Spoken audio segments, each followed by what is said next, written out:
Wake up. Our culture has been turned upside down, and most of us have totally normalized it. Stop following the herd mentality of the mentally enslaved.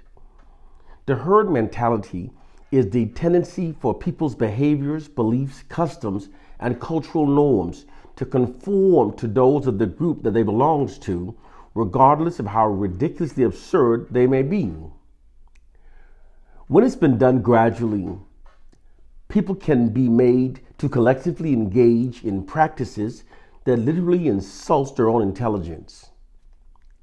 White oppressive forces have turned our culture upside down through the science of the herd mentality. There's nothing intelligent, empowering, or normal about self-identifying ourselves by the N-word, calling our women by the B and H words, and there's nothing normal or empowering about sagging our pants and glorifying pimps, nor from worshiping the false god of our ungodly enslavers. These noted practices and behaviors are in fact idiotic. But in spite of this fact, millions of our people have normalized engaging in these idiotic behaviors. Because as I've stated earlier, when it's been done gradually, people can be made to collectively engage in practices and behaviors that literally insults their own intelligence. This isn't some feeble attempt at scapegoating that attempts to absolve ourselves of our own responsibilities and wrong behaviors by wrongly blaming white people, as so many have been brainwashed to respond. It is the absolute truth.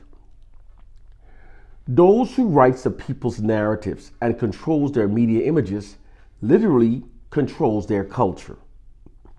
This is because people's behaviors aligns with the narratives written about themselves that they've accepted as being true, and they often imitate and becomes those derogatory media depictions of their group that they've accepted as being their true reality.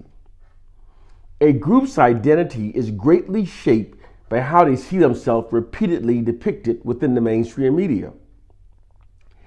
Because white oppressive forces writes all of our narratives and controls our media images, they covertly negatively steer our culture while misleading us to believe that we're negatively steering ourselves. The nefarious practice is called negative media social engineering. What millions of black people naively perceive as being our own created beliefs